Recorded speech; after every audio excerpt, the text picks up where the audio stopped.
Tout à fait. C'est à toi. Très bien. Donc Facebook, faut-il y être ou pas? Donc la question est posée. Cette question, certaines personnes se la posent parce qu'effectivement, toutes les entreprises n'ont pas forcément besoin d'être sur Facebook. Mais après, est-ce que un commerce doit y être? C'est une question qu'il faut détailler. Il y a également autour de Facebook les réseaux sociaux. Donc on va voir également que si cette question se pose pour un, est-ce que les autres aussi rentrent dans ce schéma? Alors en 2014, on a 80% des Français qui utilisent un réseau social. Ça fait beaucoup. Si on prend une moyenne, en général, c'est d'abord Facebook. Ensuite, on a Skype, qui est notamment utilisé pour discuter à distance avec des personnes, notamment à l'étranger. Google+, qui essaie de rattraper Facebook, mais a priori, ça fait quand même plusieurs années qu'il reste derrière. Après, on a YouTube pour les vidéos. Copain d'avant, qui est un réseau social purement, c'est une spécificité presque française. Mais bon, elle est quand même présente dans les statistiques. Et on a effectivement après Twitter. Donc ça, c'est vraiment un schéma moyen. Twitter, par exemple, au niveau de la presse, va se placer en premier.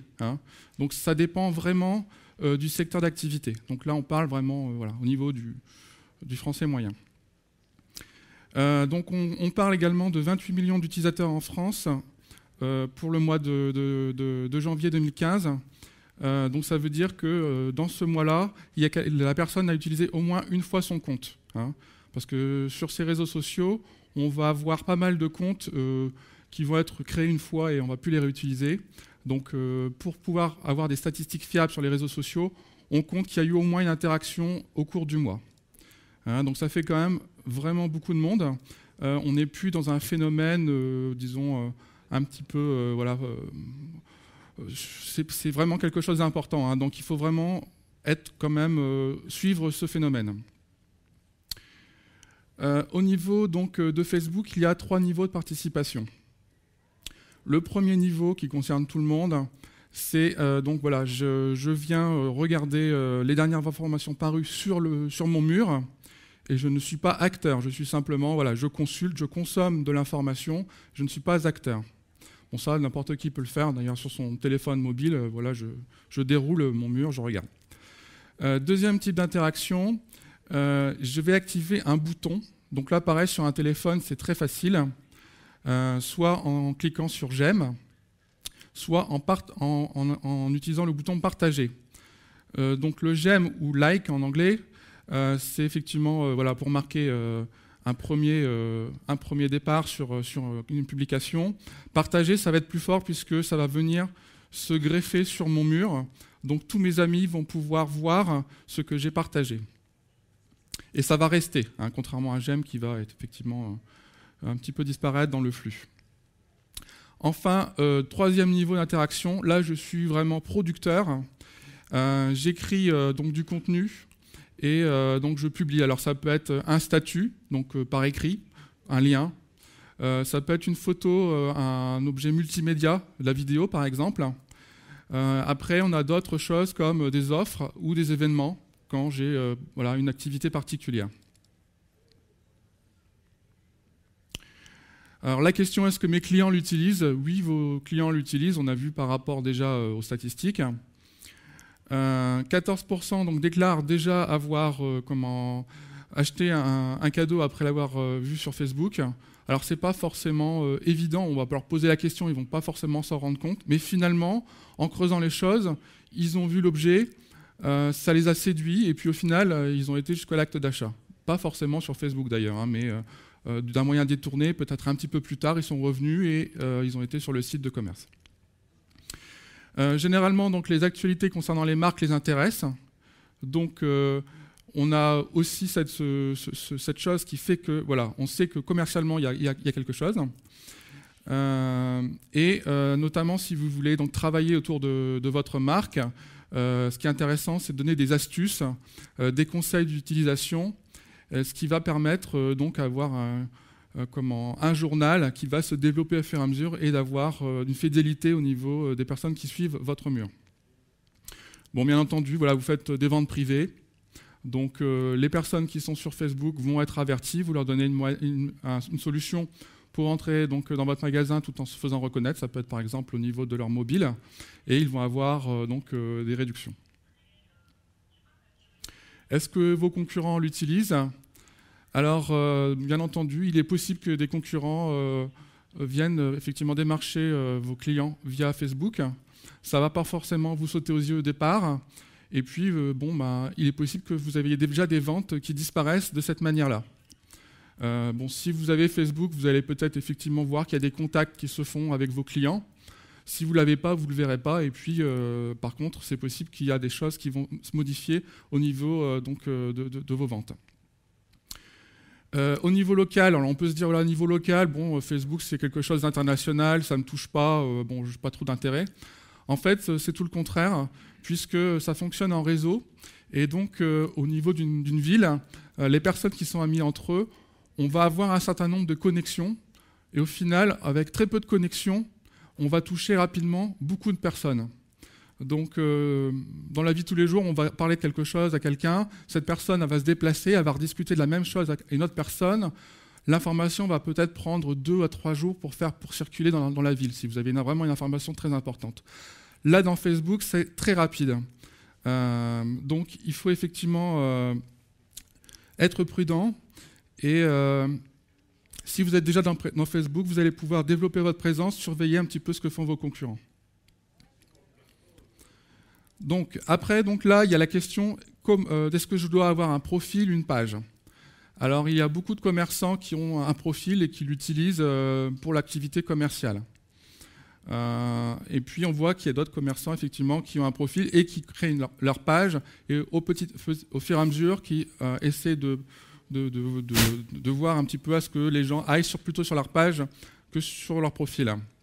On va voir vraiment, donc, pour les entreprises, comment il faut procéder. Alors, de toute façon, dans tous les cas, il faut ouvrir un compte.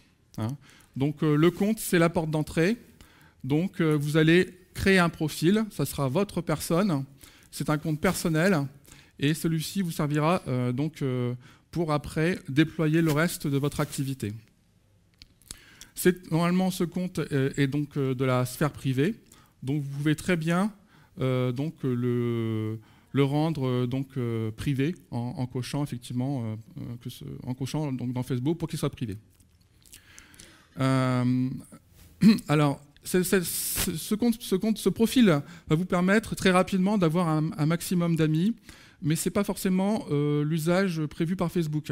Notamment si vous en faites un usage commercial, vu que vous pouvez très vite démarcher des personnes en masse, et que Facebook, par ailleurs, lui-même veut vous vendre des outils de démarchage, il va y avoir un conflit d'intérêts. De plus, si vous utilisez un profil pour démarcher des produits et des services auprès de votre public, de personnes, vous allez avoir un effet un peu spam, c'est-à-dire un petit peu forcer les choses au niveau de votre famille déjà, et puis des amis qui ne sont pas forcément de vos clients. Et donc, il est possible que ça déclenche des mauvaises interactions. Enfin, il est également possible sur Facebook, ça se voit beaucoup, qu'il y a des créations massives de profils. Donc, ce sont soit des outils robotisés, soit des personnes qui sous-traitent à l'étranger pour créer des profils en masse afin d'activer des boutons ou faire des actions et donc, au final, créer une fausse activité sur Facebook. Donc ça, c'est des activités qui sont détournées. Donc Facebook a des moyens importants pour réagir. Bon, déjà au niveau de ses informaticiens. Donc il a limité le profil à 5000 amis. Bon, 5000 amis, une personne qui a 5000 amis, c'est extraordinaire. Il faut quand même le signaler. Normalement, une personne normale a une trentaine, voire 150 amis. Donc là sur Facebook, 5000 amis, c'est quand même quelque chose d'assez rare. Donc si vous avez à peu près ce niveau d'amis, vous allez être forcément surveillé. Vos amis peuvent refuser d'être identifiés, parce que si vous voulez faire de la promotion un petit peu agressive, vous allez mettre une publicité et identifier tout votre groupe d'amis, ce qui fait que vous allez effectivement afficher votre publicité sur leur page et ça ne va pas être très bien vécu par vos amis et ils vont finir par vous refuser ou être en tout cas refuser d'être identifiés. Donc ça, c'est une possibilité que Facebook a donnée pour éviter justement ce type de démarchage. En même temps, si vos amis commencent à vous envoyer des messages négatifs, Facebook est forcément au courant. Donc bien sûr, ce sont des robots qui gèrent tout ça, donc c'est très facile pour Facebook de détecter les problèmes. Et puis donc ce qui se passe, donc ça on le voit même au niveau local, on peut voir, ça peut arriver effectivement que des profils disparaissent, ils sont bannis de Facebook, soit sont transformés en page directement par Facebook, soit bannis parce qu'effectivement ils ont été utilisés à titre commercial. Donc si vous avez fait quand même depuis 2 ou 3 ans une construction d'une identité sur Facebook sur un profil et que celui-ci est ruiné en quelques jours, c'est quand même un risque important. Donc après cette pratique, voilà, donc c'est une pratique risquée et donc elle est déconseillée. Les bonnes pratiques, donc c'est la création d'une page professionnelle publique. Cette page permettra effectivement de communiquer. Et normalement, Facebook n'a pas lieu de vous la fermer puisque effectivement, c'est l'utilisation recommandée. Après, vous êtes dans un outil qui s'appelle Facebook et qui a ses propres règles. Je vous dis ça aujourd'hui. Voilà, après, Facebook peut effectivement, sur cette page-là, vous afficher des publicités ou faire des choses. Vous ne gérez pas toutes les choses comme sur votre propre site Internet. C'est différent. Les bonnes pratiques aussi, c'est donc effectivement d'orienter vos clients, si vous avez un profil, vers votre page. Vous venez de créer votre page. Vous allez effectivement séparer vos amis de vos clients en leur indiquant, voilà, ma page se trouve ici, vous pouvez aller voir toute mon activité professionnelle sur cette page. Et une fois que vous avez fait ça, vous pouvez rendre votre profil privé, ce qui permettra effectivement, en le gardant, ça vous permettra de pouvoir continuer à administrer votre profil. Alors s'il y a des choses familiales dessus, voilà, il est privé, mais vous pouvez très bien aussi avoir un profil qui sert juste que pour administrer, et auquel cas, là, il n'y a pas de problème, vous pouvez effectivement garder et l'utiliser comme ça. Alors, pour ceux qui ont déjà construit un profil assez costaud et qui effectivement se retrouvent un petit peu en risque, Facebook a donné la possibilité de le transformer en page. C'est une sorte de conversion qui se trouve effectivement dans les boutons que vous pouvez activer. C'est assez simple, Facebook, il n'y a pas trop de complications. Et donc celui-ci convertit vos amis en abonnés. En termes Facebook, ça veut dire que vos amis se transforment en fans. C'est le terme de Facebook. Par contre, il faut savoir que tout le contenu que vous avez créé sur votre profil va disparaître, puisque lui, il est vraiment, en interaction avec vos amis, donc celui-ci ne peut plus rester sur votre page, donc il faudra recréer un nouveau contenu. C'est là où, effectivement, il y a une grosse perte. Bien entendu, si vous faites ça, il faut prévoir d'avance qu'il va y avoir la création d'un nouveau profil. Donc vous perdez un profil, mais il va falloir en créer un nouveau pour pouvoir gérer votre page. Il y a toujours un profil pour pouvoir gérer, que ce soit votre profil, votre page, il faut forcément un profil. Bien sûr, cette fois-ci, vous le rendez confidentiel. Donc la création de la page pro, vous allez choisir d'abord votre activité. Donc là, vous avez 6 options avec des petits icônes. Pour une activité d'entreprise, normalement, c'est les trois icônes du haut. Soit, donc le premier, lieu ou commerce local. Bon, là, ça c'est assez simple. Deuxième, entreprise, organisme ou institution. Bon, si c'est un industriel notamment, ça peut être sur cette rubrique-là. Marque ou produit, vous avez développé une marque. Bon, c'est clair aussi, vous avez la troisième option. Après, la quatrième, c'est pour artiste, groupe ou personnalité publique. Ça peut être le cas, par exemple, pour un artisan, quelqu'un qui, effectivement, va montrer ses réalisations. Quelqu'un, il va peut-être choisir cette option. Ensuite, les 2 autres, divertissement, cause ou communauté. Logiquement, ce ne sont pas les options que vous pouvez choisir. Une fois que vous avez choisi une option, il y a un petit menu déroulant qui vous permet, après, d'être plus précis dans votre secteur d'activité. Alors ça, c'est intéressant parce qu'effectivement, après, quand on va vous rechercher sur Facebook, cette thématisation va permettre de mieux cibler, notamment par rapport à vos produits. Et donc, vos clients, quand ils vont recevoir vos publicités, ils vont être vraiment dans le bon secteur. Alors après, donc, vous avez donc la création de graphismes personnalisés. Sur Facebook, c'est assez simple. C'est pas comme un site internet. Un site internet, en général, quand vous le développez, vous avez besoin de beaucoup d'efforts de graphisme. Sur Facebook, vous avez quand même un minimum voilà, de création. Donc là, j'ai pris l'exemple de la boutique Twins à Laon. Et donc, elle a créé son logo qu'elle a mis ici donc, sur la gauche au niveau du carré pour ce qu'on appelle la photo de profil. Donc, c'est la photo qu'on appelle photo de profil, mais elle est également sur votre profil ou sur votre page Facebook. Simplement, on va dire que pour une page, on va appeler ça le logo, hein, tout simplement. Et puis derrière, vous avez donc la couverture. Donc là, sur cet exemple-là, on a pris la vitrine. Alors c'est un élément rassurant. Voilà, l'entreprise a pignon sur rue. On voit la vitrine, c'est rassurant. En plus, ici, on a un petit bouton acheter. On voit que si on clique dessus, on va pouvoir aller dans la boutique. On a souvent reproché à Facebook que ça ne déclenchait pas des ventes. Bon, bah là, Facebook a fait un effort. Voilà, on a un bouton. On sait que si on veut acheter quelque chose dans cette boutique, il suffit d'appuyer sur ce bouton. Juste à côté, vous avez le bouton « J'aime ». Donc là, c'est effectivement ce que verront les personnes quand ils vont arriver sur cette page. S'ils veulent s'abonner, ils vont cliquer sur « J'aime » et après, ces informations remonteront sur donc leur compte, leur profil Facebook. Voilà, après, il y a d'autres technologies comme les messages, vous pouvez échanger des messages, par exemple.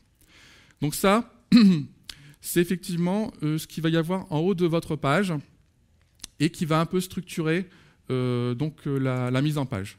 En dessous de cette partie-là, vous allez avoir toutes les nouvelles qui vont s'accumuler pour donc vos différentes informations. On va voir après.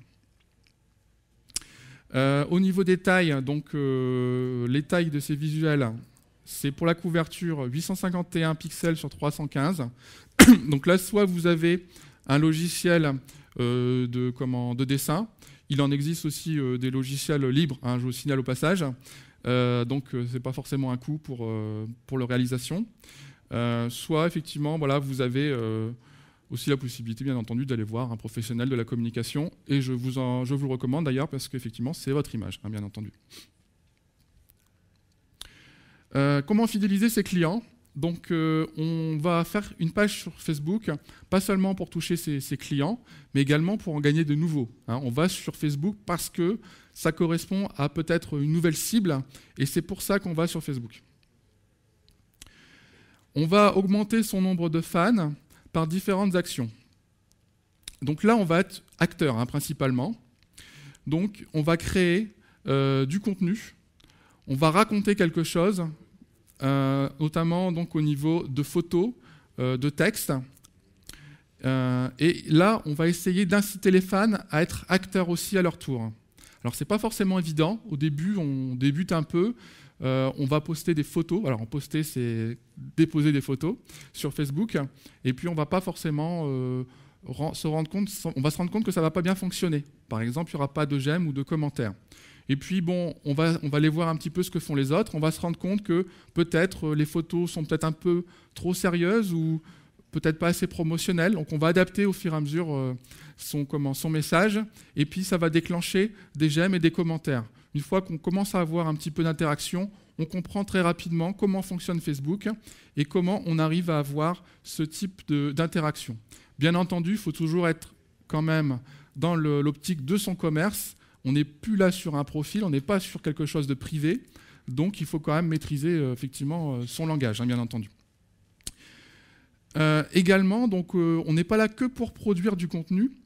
Les réseaux sociaux, alors là ça déborde de Facebook, hein, vous pouvez aller dans tous les réseaux sociaux, ça fonctionne toujours pareil. Vous créez quelque chose, mais il faut être également actif sur les publications des autres. On va s'intéresser à vous qu'à partir du moment où vous vous intéressez également aux autres. Donc, n'hésitez pas, par exemple, si vous avez une association de commerçants, d'aller voir également sur les Facebook des autres commerçants de votre ville et de participer. ce qui permet effectivement de créer une émulation et d'avoir après un réseau de personnes qui vont interagir sur les publications. Une publication, plus il y a d'interaction, plus elle va circuler et plus elle va être visible. Tout ça, c'est gratuit. Après, donc, vous pouvez également, donc Facebook vous en donne la possibilité, booster vos ventes grâce à de la publicité sur Facebook. Donc là, j'ai effectivement posé la question à Twins, savoir si ça fonctionnait bien. Et donc, ils m'ont répondu que ça marchait très bien. Et même, ils étaient étonnés parce qu'ils avaient testé aussi les Google AdWords. Et a priori, donc, ils ont fait les deux. Et ça marchait même mieux sur Facebook. Voilà. Bon, après, c'est un exemple. Ça ne veut pas dire que pour un autre commerce, ça va être dans ce sens-là. Mais en tout cas, ce témoignage-là est quand même, voilà, hein, ça fonctionne bien. Faire connaître sa page. Donc là, vous avez effectivement créé votre page sur Facebook, mais vos clients qui viennent sur votre site ne connaissent pas forcément votre page. Et puis, peut-être aussi des personnes qui sont sur Facebook, mais ne connaissent pas non plus votre page. Donc là, il y a toute une stratégie qui s'est développée dans les dernières années pour mieux faire connaître ces pages. Donc déjà, vous pouvez créer une adresse personnalisée, ce qui vous permet déjà, dans la barre de votre navigateur, d'afficher par exemple le nom de votre entreprise. Donc déjà, ça simplifie un petit peu. Et puis, si par exemple vous communiquez à la radio ou, je ne sais pas, sur un autre média rapide, la personne elle va tout de suite entendre les mots et ça va être plus facile à retenir que des numéros, enfin, ce genre de choses. Donc là, c'est important quand même de personnaliser l'adresse de sa page. Après, donc, vous avez certainement d'autres réseaux sociaux. En général, quand vous avez Facebook, vous avez d'autres réseaux sociaux. Il faut éviter de travailler que sur un seul réseau social, parce que vous n'êtes pas chez vous sur Facebook notamment. Il y a des choses qui s'affichent sur les côtés. Si, par exemple, il y a plus de publicité ou ça change, il faut quand même être en capacité de pouvoir agir aussi sur d'autres réseaux pour ne pas avoir un seul canal. Hein, c'est important. Donc, si vous avez d'autres réseaux sociaux, par exemple, admettons Twitter, vous allez pouvoir annoncer sur Twitter à vos abonnés Twitter que vous avez une page Facebook et qu'ils peuvent aller voir. Alors certains la connaissent peut-être déjà, mais les autres ne la connaissent pas forcément et ils vont effectivement venir naviguer. Alors ça va faire une boucle et ça va revenir comme ça dans votre Facebook. Mais vous pouvez faire aussi dans l'autre sens, bien entendu, de Facebook vers Twitter et faites comme ça des boucles entre les différents réseaux sociaux, ce qui permettra de mieux faire connaître généralement tous les outils qui permettent de faire revenir du contact. Ensuite, vous avez également la possibilité d'inciter les visiteurs depuis votre site d'aller sur Facebook. Bon, alors au départ, on se dit c'est peut-être pas utile parce que je veux que les gens viennent sur mon site pour acheter sur mon site. Mais en fait, cet effet-là va permettre de faire mieux connaître votre page Facebook. Et souvent, comme les gens sont plus présents sur Facebook parce qu'ils ont une activité assez longue sur Facebook, c'est parfois plus intéressant effectivement de faire ce système pour pouvoir les récupérer après. Donc vous avez certainement déjà vu sur différents sites ce qu'on appelle des petits widgets ou des encarts dans lesquels on voit apparaître les différents fans de Facebook qui s'affichent. Donc là, tout simplement, je peux appuyer sur j'aime et je vais effectivement être un fan de cette page. En général, ce widget s'affiche en bas dans les sites, hein, vous avez certainement déjà dû en voir. Et puis le fan voit son profil s'afficher quand il vient sur le site. Et en général, il voit également ses amis à lui qui s'affichent à côté. Donc ça permet en même temps de se dire « Ah tiens, tel ami aime aussi ce site, c'est sympa, je ne savais pas. » Et éventuellement, ça va peut-être déclencher une discussion dont vous n'aurez peut-être pas forcément connaissance. Mais en tout cas, ça permet de créer une sorte de communauté. Alors il y a tout un tas d'outils comme ça, là c'est disons le plus utilisé, mais vous avez vraiment beaucoup d'outils pour développer la connaissance de votre page. Donc ensuite, on parle beaucoup de l'effet buzz ou du stade viral au niveau de Facebook et des réseaux sociaux. Alors qu'est-ce que c'est? Alors au départ, effectivement, vous avez un groupe autour de vous et vous allez effectivement envoyer une publication et vous allez voir avec vos statistiques que cette publication va franchir une ou deux étapes, vos amis, les amis de vos amis, par exemple, admettons. Donc ça fait 2 étapes. Et puis, donc là, j'ai pris un exemple assez simple. 7 personnes aiment ça, 3 partagent. Voilà, ça peut être un exemple. Vous avez publié quelque chose, et puis, voilà, 7 personnes aiment ça, 3 partagent. Bon, au départ, on se dit, bon, c'est pas terrible, terrible. En fait, 3 partages, c'est quand même important, parce qu'effectivement, ça a franchi plusieurs barrières. Et à chaque barrière que vous allez franchir, votre information a la possibilité de rebondir et de sortir au fur et à mesure de votre milieu. Et donc, le stade viral, c'est quand votre publication n'est plus en fait dans votre cercle et que des personnes que vous ne connaissez pas donc la diffusent. Voilà. Et donc, à partir du moment où votre information est de très bonne qualité, ça peut aller très vite. Comment maîtriser donc votre image? Alors après, bien entendu, une fois qu'on voit que c'est très rapide et très, très fort, on peut se dire, oh là là, attention, c'est peut-être trop rapide. Comment je vais faire pour ne pas faire de bêtises? Parce qu'effectivement, une photo qui est mal disposée ou un texte où il y a une faute d'orthographe, ça peut quand même casser un peu l'image de votre entreprise. On ne peut pas donner ça à n'importe qui, il faut quand même faire attention à ce qu'on fait. Donc il faut quand même avoir conscience à tout moment, on ne publie pas comme ça, il faut quand même attendre un petit peu et vérifier ce qu'on écrit. Il faut avoir conscience qu'on est visible de tous. Hein. Vous allez peut-être même être surpris, parfois vous allez publier quelque chose, et 2 heures plus tard, vous allez vous changer, vous allez quelque part, et la personne, elle va vous dire « Ah bah j'ai vu votre truc ».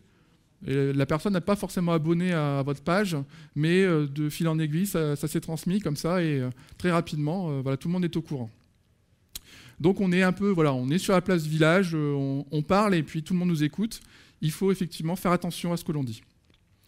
Il faut savoir aussi que l'information va s'accélérer. Plus il y aura de j'aime, de partage, plus l'information va s'accélérer et casser des barrières, on va dire. Hein. Donc ça peut très vite se répandre rapidement. Et donc c'est comme ça que Facebook fonctionne. Ce qui lui donne un gros avantage par rapport à des moteurs de recherche, parce qu'un moteur de recherche par défaut, hein, comme Google par exemple, ça prend du temps pour se référencer, l'information est toujours un petit peu temporisée. Hein. Donc c'est bien un moteur de recherche, mais quand il y a des choses qui doivent être très rapides, des informations très rapides, ça ne fonctionne pas bien. Donc là, du coup, les réseaux sociaux comme Twitter et Facebook sont beaucoup plus adaptés pour de l'information rapide. Et donc, du coup, voilà, leur fonctionnement, donc c'est, il y a une information, elle intéresse une personne, ça s'accélère. 2 personnes, j'accélère encore plus le mouvement. 10 personnes, 100 personnes, j'accélère encore plus. Hein. À un moment donné, voilà, si vraiment l'information est capitale, c'est un scoop, et ça se répand sur toute la planète. Alors, il faut savoir que, voilà, tout à l'heure, on a vu 3 partages. 3 partages, ça touche quand même plus de 100 personnes. Hein. En général, une personne a à peu près 150 amis sur Facebook. Hein. Donc 3 partages, bon là j'ai mis 100 personnes, mais en gros vous pouvez imaginer que c'est presque plus. Hein. Et vous avez certainement dans vos contacts des personnes qui ont effectivement 1000 ou peut-être 2000 amis. Donc là, il suffit que cette personne-là partage votre information, et là tout de suite, il n'y a plus rien de privé, hein. C'est vraiment public. Hein. Alors là après, vous vous dites, bon, ok, j'ai pas d'activité sur Facebook, j'ai pas de profil Facebook, je ne sais pas ce qui s'y passe. Quelqu'un m'a dit qu'on parlait de moi, je n'ai pas pu vérifier. Donc ça, c'est un peu embêtant. Vous pouvez avoir des gens qui parlent de vous en bien, bon, tant mieux, mais il peut y aussi avoir des gens qui disent des choses de vous et qui ne sont pas les bonnes valeurs que vous voulez véhiculer au niveau de votre marque. Donc si vous créez une page, l'avantage c'est que ces personnes-là vont venir s'exprimer sur votre page. Elles ne vont pas s'exprimer sur leur profil ou ailleurs, elles vont s'exprimer chez vous. Donc là, vous maîtrisez quand même un peu votre communication. Et surtout, si vous êtes quand même présent, vous pouvez, excusez-moi, vous pouvez quand même rentrer dans la conversation et puis orienter le débat. Hein. En général, c'est très bien vécu parce qu'effectivement, une marque qui répond à ses clients, c'est quand même un signe de la marque comme de bonne santé et voilà, commercialement c'est quand même meilleur. Bon, après, voilà, vous n'êtes pas forcément une marque internationale, vous n'avez pas forcément la possibilité d'être tout le temps présent sur Facebook, vous n'allez pas forcément répondre dans la seconde où il y aura un commentaire, mais en tout cas, si vous y allez au moins une fois tous les 24 heures, vous pouvez éventuellement rentrer en contact avec ces personnes-là éventuellement leur dire, écoutez, j'ai compris votre problème, mais en privé, je peux vous dépanner, on va s'arranger, et à ce moment-là, la conversation s'engage en privé, il n'y a pas de choses négatives. Donc, quelques règles. Donc, donc il faut rester professionnel au niveau de l'écriture des textes et au niveau du choix des photos. Donc, après, ce que vous savez faire, vous ne savez pas faire, ça, c'est à vous de voir. Vous pouvez demander éventuellement aux personnes qui suivent votre page, est-ce que mes photos sont de bonne qualité, est-ce que tu penses que ça va? Voilà, vous pouvez faire un petit peu le tour des personnes autour de vous pour voir un petit peu si vous êtes vraiment dans la bonne direction. Néanmoins, n'oubliez pas, c'est un peu comme une page, comme un site internet, c'est quand même mieux de s'entourer de professionnels. Il faut également essayer de s'aménager des horaires, parce que les réseaux sociaux en général sont très chronophages. Il y a des gens qui arrivent très bien à le gérer, il y a des personnes qui se lèvent très vite débordées. C'est assez addictif, faut le dire. Donc, la meilleure chose, c'est de dire, je vais publier des informations à des horaires fixes. Vous choisissez les horaires où ça marche le mieux, notamment par rapport à votre public, mais vous le faites toujours à horaire fixe. Vous choisissez une horaire qui n'est pas trop tardif dans la soirée, pour que quand vous publiez quelque chose, s'il y a des réactions qui viennent derrière, vous pouvez réagir. Si par exemple votre publication va faire le buzz, entre guillemets, si elle va être dupliquée sur Internet, ça va être dans les heures qui viennent, disons dans les minutes. Donc là, si vous restez connecté, je dirais, une trentaine de minutes après votre envoi, logiquement, vous gérez le problème. Si par contre, vous publiez tardivement, par exemple à la fermeture de votre entreprise, et que vous ne surveillez pas ce qui se dit après, il est possible qu'il y ait une conversation qui s'engage, auquel cas, ça peut par exemple partir dans un sens que vous n'avez pas prévu, et donc là, c'est un peu embêtant. Mais donc choisissez bien vos horaires, et surtout, essayez de publier toujours à la même période. Éventuellement, changez cette période si vous voyez que ça ne convient pas par rapport à votre profil. Mais essayez de cantonner votre temps sur Facebook. Je l'ai dit tout à l'heure, on peut avoir plusieurs réseaux sociaux. C'est conseillé. Donc là, sur l'exemple de Twins, effectivement, ils ont là pour de l'habillement, Facebook, Twitter, YouTube, Google+, et donc un flux RSS également. Donc là, c'est vrai que c'est pas facile d'être présent sur tous ces réseaux sociaux, mais imaginez par exemple que Facebook disparaisse demain, au moins ils ont effectivement différents réseaux sociaux qui leur permettent effectivement de continuer à toucher leurs abonnés. Et s'ils ont fait des boucles entre les différents réseaux sociaux, logiquement les abonnés se sont abonnés aux différents réseaux sociaux, donc s'il y en a un qui disparaît ou qui devient moins important, ça pose pas un problème. Donc conclusion, est-ce qu'il faut être Facebook ou pas ? Bon, globalement, c'est assez simple d'utilisation. Tout le monde peut l'utiliser, il n'y a pas de problème. Le temps, est-ce que vous êtes capable de gérer cet investissement temps ? Il faut voir, il faut tester. Si vous voyez que ça ne marche pas, vous laissez tomber. Et donc, une fois que c'est amorcé, alors bien sûr, ça prend du temps au départ à créer sa page et de l'animer et de lancer, d'avoir une communauté qui répond, d'avoir des j'aime. Ça ne marche pas forcément du premier coup, mais une fois que c'est amorcé, après, c'est très rapide et au niveau de la communication, vous allez voir, c'est vraiment, pour notamment lancer une opération, c'est vraiment très efficace. Je vous remercie pour votre attention. Sachez que la CCI de l'Aisne organise des formations pour Facebook. Je crois que vous avez un document qu'on vous a remis à l'entrée qui vous permet d'en savoir plus si vous le souhaitez. Je vous remercie.